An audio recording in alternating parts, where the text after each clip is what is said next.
మరి మొదటిగా మన వచ్చినటువంటి మరి జ్యోతిరాజయ్య గారు కుటుంబం కొరకు ఆదరణ కొరకు మరి కొన్ని మాటలు తెలియజేసి ఆ కుటుంబం కొరకు ప్రార్థన కూడా చేయాలని ప్రేమతో వారికి సమయాన్ని అప్పగిస్తున్నాను.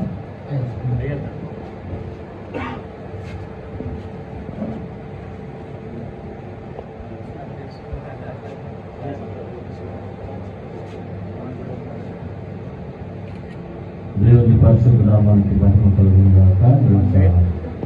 సాయంకాలపు వేళ ఈ రీతిగా ప్రభు సన్నిధిలో మనందరం చేరి దైవజనులు శ్రీజీవాయి గారిని బట్టి ప్రభుని స్తుతించడానికి, కుటుంబం కొరకు ప్రార్థించడానికి మనం ఈ స్థానంలో చేరి ఉన్నాం. ఉదయకాలం నిద్ర లేవగానే మరి దైవజనుల మరణాన్ని గురించినటువంటి వార్త విని చాలా విచారపడ్డాం. మరి ఇటీవల కాలంగా కొంత బలహీనంగా ఉన్నారని తెలియజేశారు. మరి దైవజనులతో చాలా కాలంగా మరి మా చిన్నప్పటి నుండి కూడా వారితో మాకు పరిచయాలు ఉన్నాయి. ఈ ప్రాంతంలో పరిచయాలు కూడా వారు వాడబడుతూ ఏలూరు నుండి మమ్మల్ని అనేక పర్యాయాలు వారి పరిచయాలకు ఆహ్వానిస్తూ దేవుని పరిచయాలు కలిసి ఒకరినొకరు ప్రోత్సహించుకోవడానికి ఆ రీతిగా ముందుకు వెళ్ళడానికి దేవుడు వారి ప్రోగ్రాన్ని గురించి బలపరిచారు. అలాగే గడిచిన సంవత్సరాల్లో మేమంతా కలిసి అండమాన్ ప్రాంతానికి వెళ్ళాం.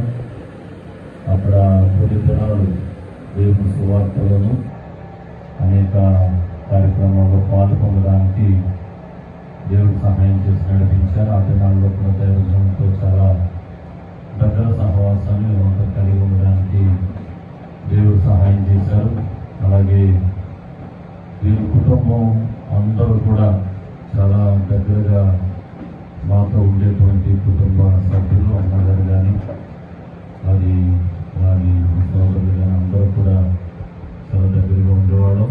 మరి ప్రేమల ద్వారా మాకు బాల్యం నుండి వీరు మంచి స్నేహితులుగా ఉన్నారు. అయితే ఈ దినం ఇలాంటి పరిస్థితి ఏర్పడుతుందని ఇప్పుడు ఆలోచించలేదు. కానీ మనమందరం దేవుడి పిల్లలంగా దైవ సేవకులు ఎక్కువ మంది ఉన్నాం. మనందరికీ తెలిసినటువంటి మాట